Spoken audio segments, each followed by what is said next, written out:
Hello, co-creators. Welcome back to the Co-Create Work podcast.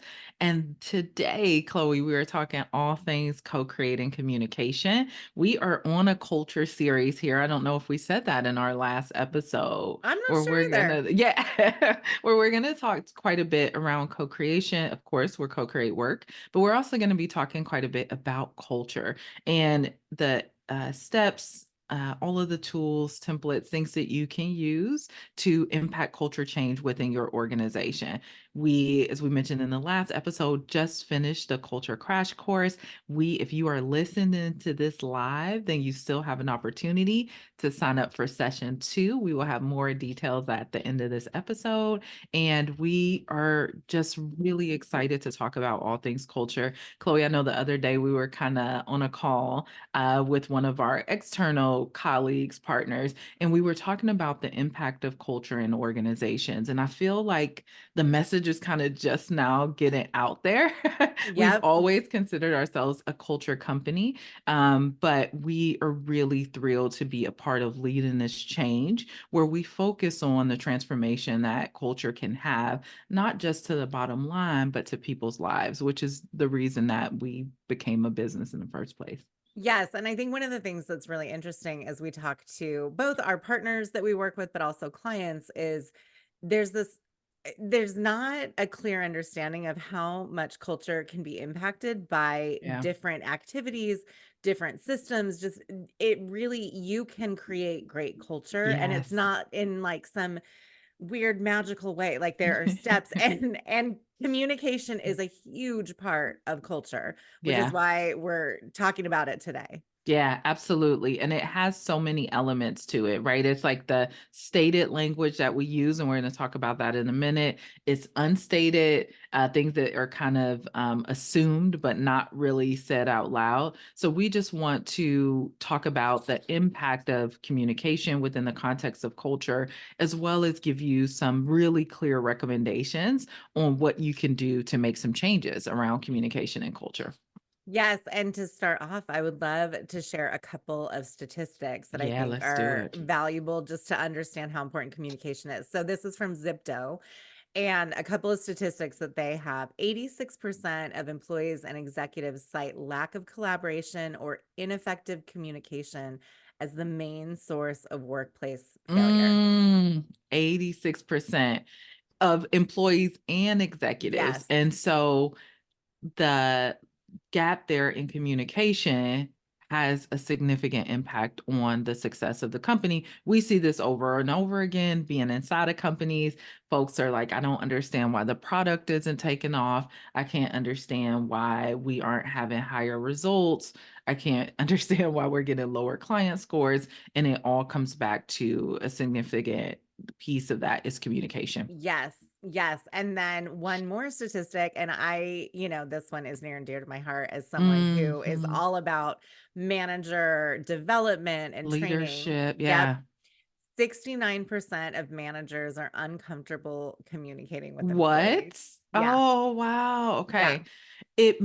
I think it makes sense in what we see in our reality. I still would not have anticipated 69%. I will say that. And this, if you're listening, is something that's really approachable to you. So if you have managers in your organization, if you're a leader or a manager, we can address this one really quickly, I feel yep, like. yep. And Chloe, are there a couple of recommended readings that you would have for folks on maybe something that they could share with managers? And one of the steps that I would recommend is just set up a cadence, maybe even a monthly cadence of bringing the manager team together. We are actually doing some group coaching with a client now that Chloe is leading, and we bring those managers together. We talk about how to have difficult conversations, how to hold folks accountable, how to just check in and build a connection with people because that's a gap as well, not surprising post-pandemic. So, lots of things that you can do, and you can take those steps immediately. Chloe, any resources? Yes, there's a few books that I really love. So first of all, and I talk about this one all the time, and this may feel a little bit disconnected from communication, but it's so important because a lot of our challenges with communication are our challenges with communication, Yes, right? yes, yes, And yes. so Emotional Agility by Susan David is one of those that I always recommend starting with. And that's just to help you understand like your own stuff around Yeah. communication. So Mhm. important. And then a few other ones. Love Getting Along by Amy Gallo. Oh, She so talks good. about different archetypes and Yeah. challenging folks, and, when you're a manager and you're managing someone where you just are disconnected, right, that can be really useful. Yeah. Another one is Connect, and it's by David Bradford and Carol Robin of Stanford, and it's all about building exceptional relationships, and it's like workbook style, which I love, Oh, so which is good it's practice. yes, Yeah. they teach a course and they go through basically what they teach in the course and give you those practices. And then I also love Radical Candor by Kim Scott. It's another Mm, great one, just talking about sometimes we're hesitant. And I think a lot, like if I were to, without the, data behind it and all the pieces, but if I were to think about in our own experience and all my years of coaching mhm. folks, 69% of managers being uncomfortable with communication. Part of Mhm. that comes from a really genuine place of like not wanting to cause harm, not wanting to Yeah. have hard conversations. A lot of it's about our own discomfort Mm, as managers and leaders. But mhm. when I think about that, radical candor is really useful when it Yeah. comes to figuring out your own communication. I completely agree. And I think sometimes we feel that we are supporting folks when we are not direct.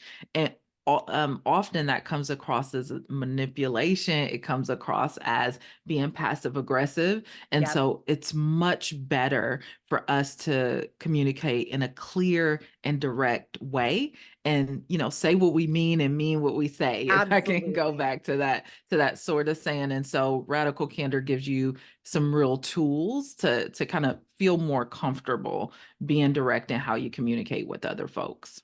And if we think about this communication piece and like the, main source of workplace failures, and then also there was a Forbes article where they stated nearly half of workers report that ineffective communication affects their productivity. Mhm. Like it doing this well and figuring it out and putting time and energy into your communication, like bottom line stuff, right? Yeah, Like absolutely. It's going to take your team, your organization, your own personal leadership to the next level. So that's how important it is, right? yes. To Mhm. make that deposit and have communication as a focus of what you're doing in your organization. And we often hear we don't have time for that. And we would definitely push back on that and say you don't have time not to do it. Like this is going to move your progress, move your effectiveness so much further than where you are right now.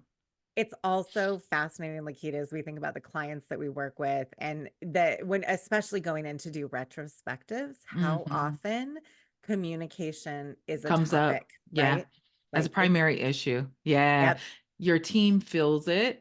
Your organization feels it. You may not feel it. And one of the reasons that we find that's the case is because you have all the information. So if you're in an executive leadership role, if you're a founder, if you're an owner, you have the information, right? Because you're the direct source of information in terms of major things that are happening in the company. And so you may be completely surprised to know the rest of the team feels disconnected. They don't feel like they have clarity on the vision. So we encourage you consider something like a retrospective really focused on communication. And we will link in our show notes because I know we've talked about retrospective a million times. I know we probably have the steps somewhere in an episode. yep. So you can learn how to do that and how to conduct a retrospective. But what we'll Awesome. say here is that you often have a lot more information than anyone else on the team, and you really have to commit to and connect to increase in communication. Yes, and that I just want to name that cognitive bias, the curse of Mm-hmm. knowledge is what it's Mm-hmm. called. A lot of time when we talk about biases, people are thinking more around like inclusion and diversity, but there are so many cognitive biases that we have, every and the day. curse of knowledge is a huge one, and so that's also an interesting thing to just go read about and explore, and it can help you understand, like, "Oh, here's some challenges and why I might be having some disconnect." Yeah, totally. And I think what we're highlighting here and what we've been talking about so far, friends, is systems level responses, right? So as we think about communication, yes, it might be challenging in a one to one. Yes, something may be feeling off to you, but overall, there are some systems barriers that we want to encourage you to address, particularly around communication. And we believe and we talk a lot about shared language, shared understanding, all of those pieces being input. So we want to talk to you about how to prepare, how to communicate, and then some key things that you can do and put in place as well. But Chloe, it might be helpful for us to talk about some of the symptoms, maybe that communication is lacking, or that there is an opportunity for improvement there. Yeah, and this is really interesting. So there's a few things. One that's really easy is duplicative work, right? When we see Mm, people doing yes. duplicative work, that's a huge one in terms of implications. Frustration. Like Yeah. if you are noticing you're feeling frustrated or others are feeling frustrated, often communication at the root of it. Not getting what you were hoping to get, right? Like Mhm. unmet expectations. Yeah. If you feel like, okay, I sent this thing and I'm not getting back what I was expecting, another symptom to help you see that there's some challenges. And then just in general, lower engagement. Mhm. Like I think we don't always think about, engagement from a communication perspective, and maybe folks do, but, like, engagement communication when it comes to engagement and employee experience is so important. So if you're seeing folks where they're not feeling as engaged or there's some Connected. changes. Yep, Yeah, yep, those pieces. totally. Lakita, anything else you can think of when it comes to those Yeah. symptoms? I think just adding to what you're saying there, it's like when people disengage, then we know that there is something that's a barrier to the experience that they're having at work. And often we will put it on the employee. So we will say and make assumptions. Oh, I know they mentioned this, they had something else going on. Perhaps they don't like it here anymore, instead of using that as an opportunity to investigate what may be getting in the way. And some of the things that we see most missed is project management and communication as a Yep. clear issue that is frustrating people. So I think that is absolutely right on target. And then I would just say, as we look broadly, the changes in communication Oh, overall, yes.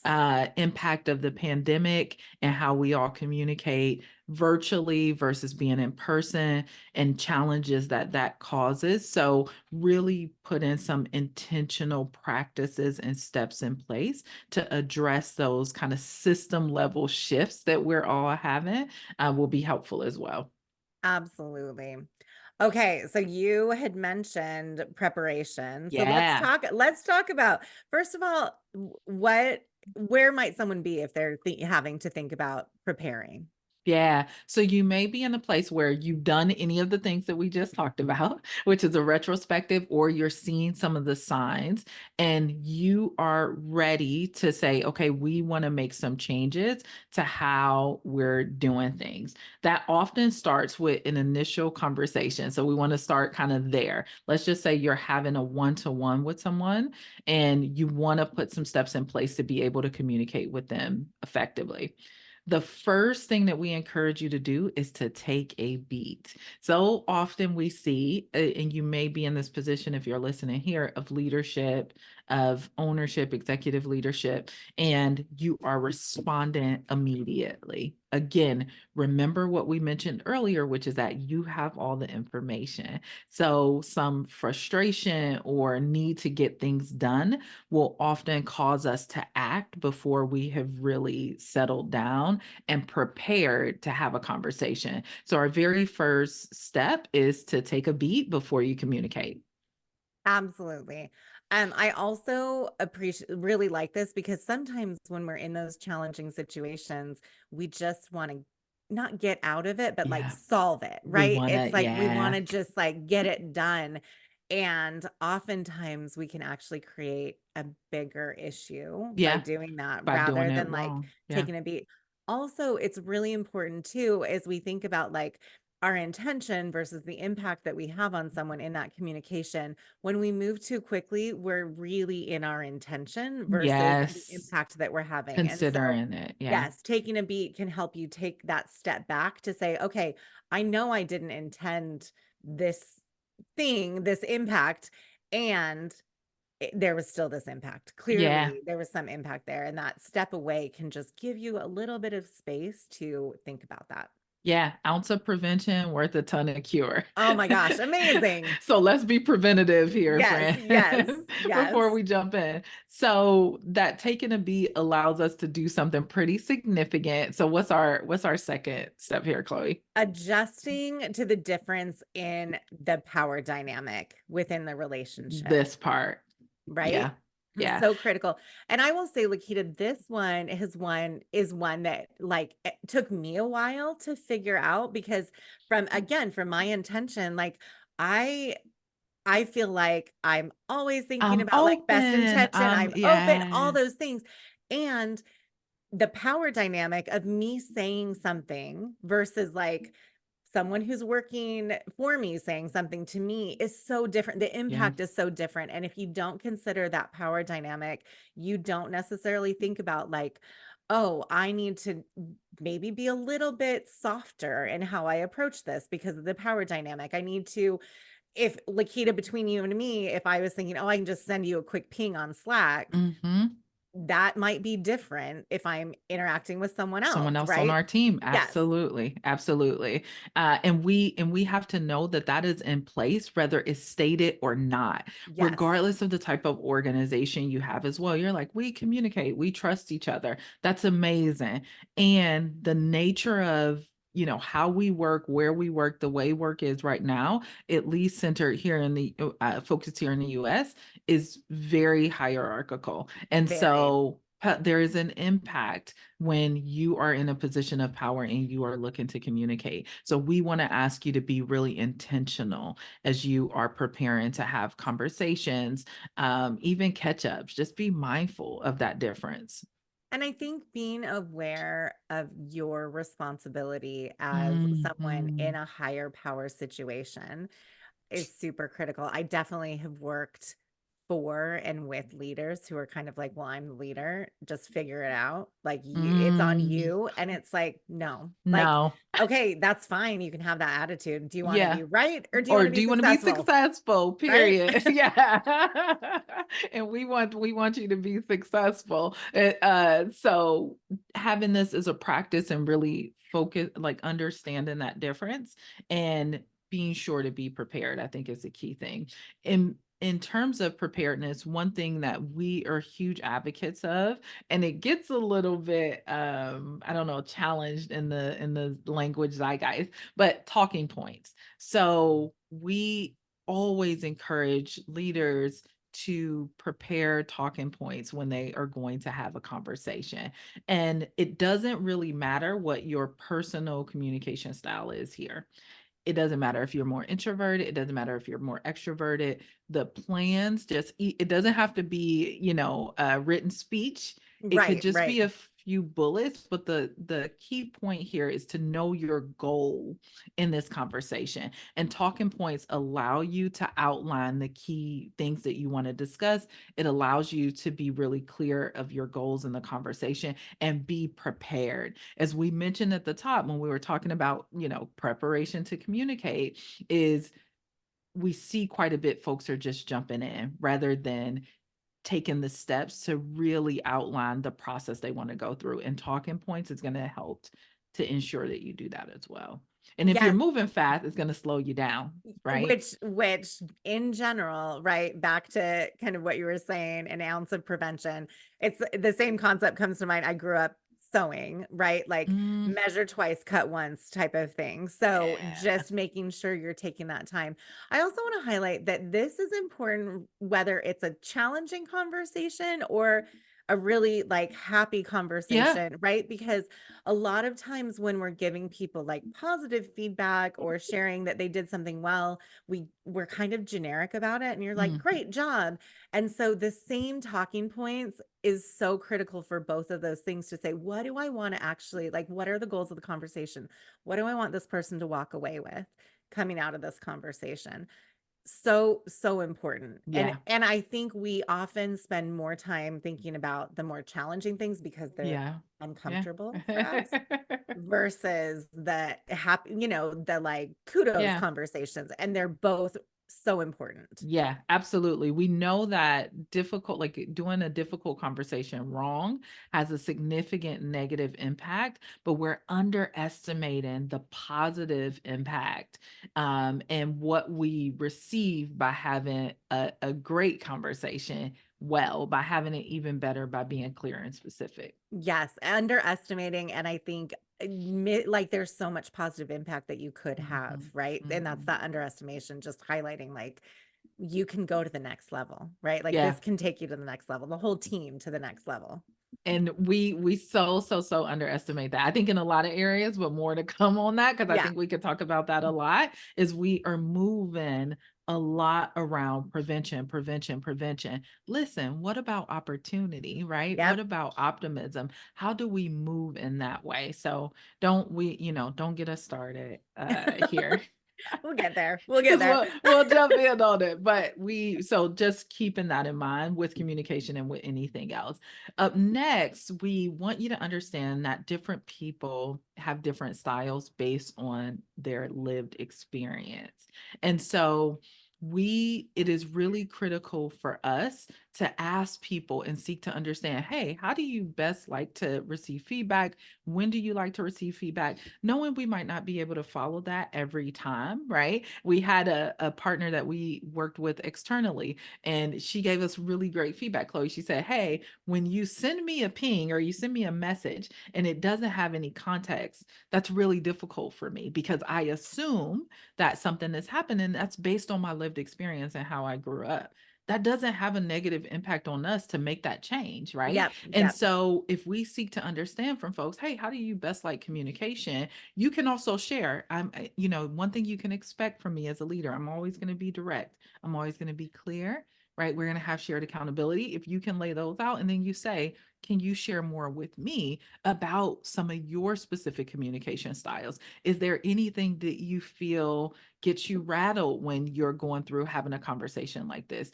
Don't make agreements to things you can't agree to, right? So someone Yep, may yep. say, I always want 24 hours before I get feedback. You can't agree to that Yep, because yep. sometimes we have to move at a faster pace, but you can say, I will, try in many situations. If something is urgent, expect you're going to hear from me directly. So understand, you should have this understanding as you're preparing to have these conversations with someone. And if someone is new to your team, this is one of the best things that you can do. A, it helps you to get to know them, and B, helps you to make sure you're prepared to communicate. Absolutely. It's so interesting. I was at a pickleball clinic this past weekend and we did a little bit around like we just had an hour around your mental game. And communication and telling each other, right? You're playing in partners, being able to have that conversation Yes. and say, "Hey, if I'm messing up, like this is what works well for me, this is what doesn't," right? Just being really clear. And I think this, honestly, like I feel like this is a life tip because I feel Yes. like my Period. husband and I have this conversation, right? Like Yes. I'm like, "Hey, when you do this, like this is the impact it has on me. Can you do this in this way? Vice versa, right?" So we have those conversations, but teaching people and asking people how they want to be communicated with, how they prefer to be communicated with. We don't know everyone's history. We don't know their background. We don't know what's going to activate them.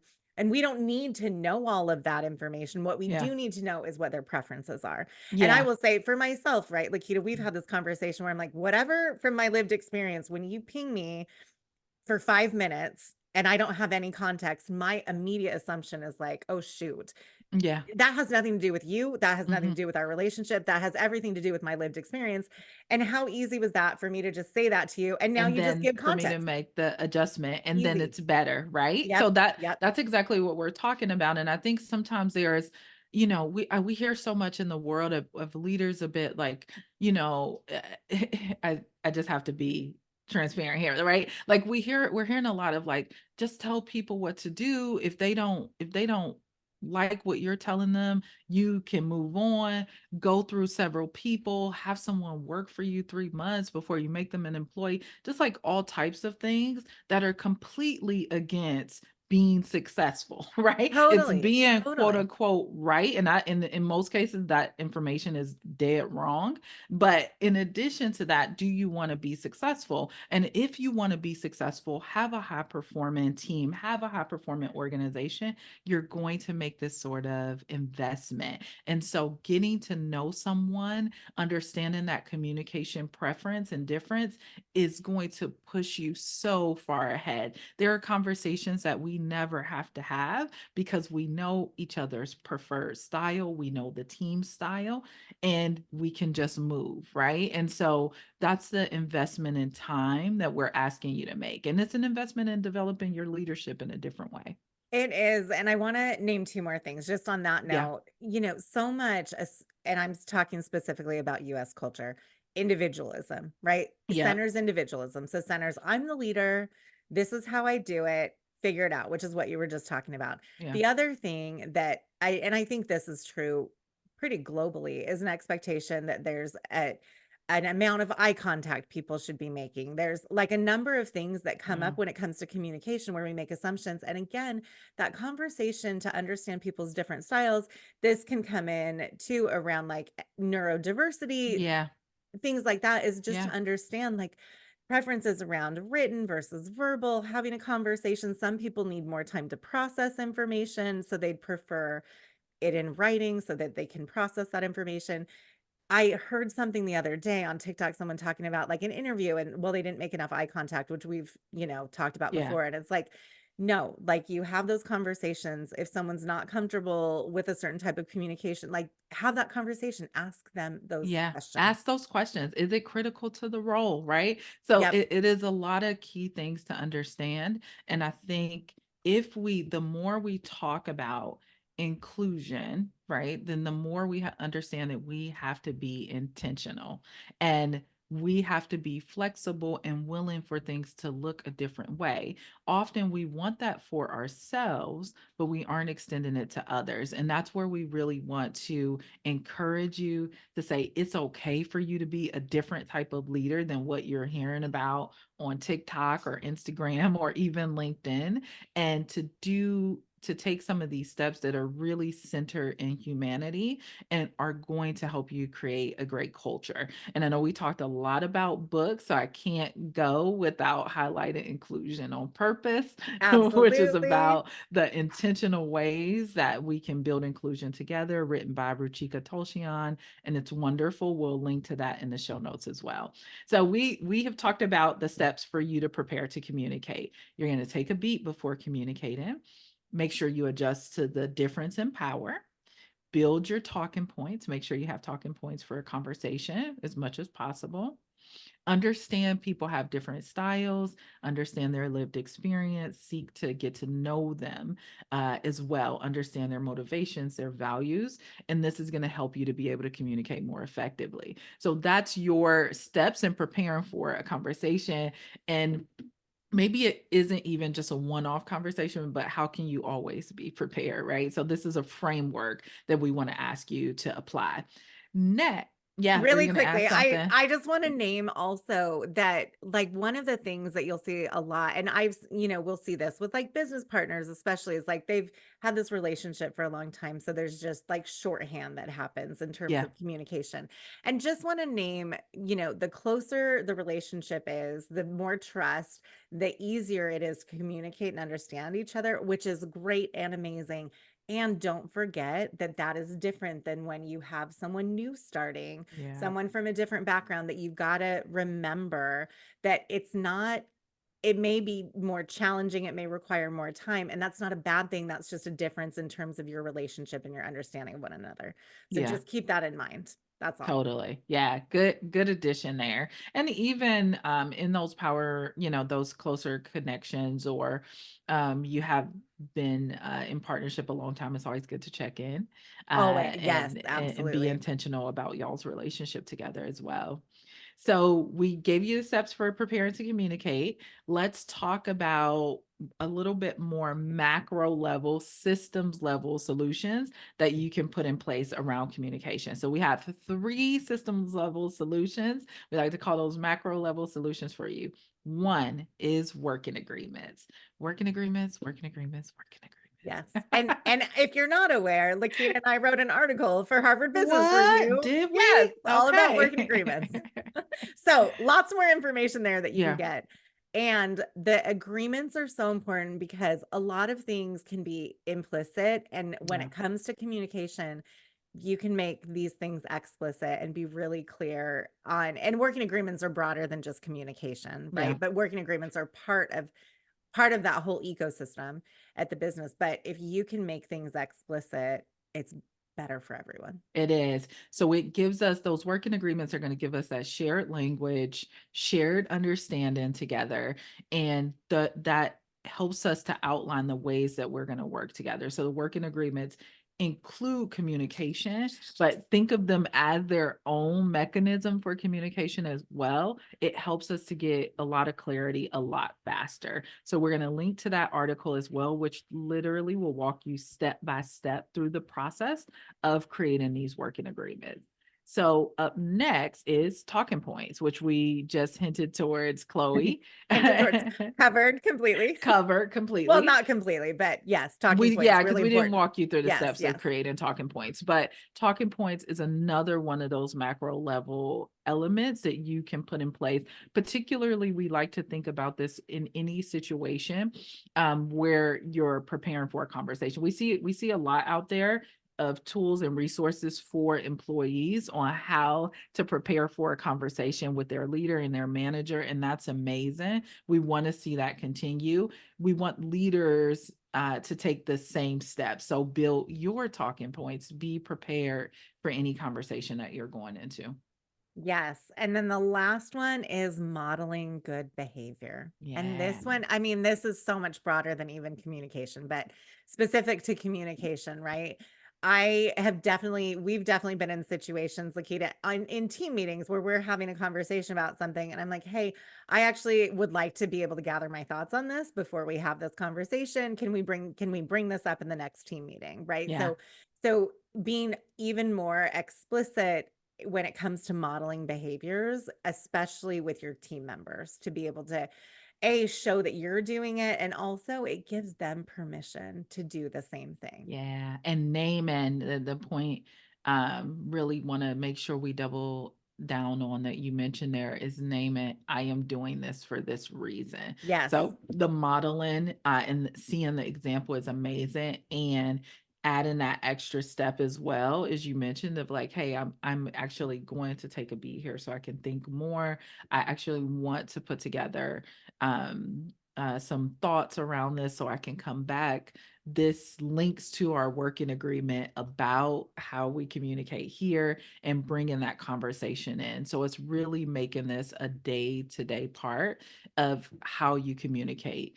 In all of this, Chloe, what we're saying is yes, your leadership style is individual, right? As the same way as a company's culture is individual, but there are some agreements that we can make, right? And so we're asking you to make those agreements and those commitments around communication that we outlined here. And we think that it's going to have a huge impact if you aren't doing it.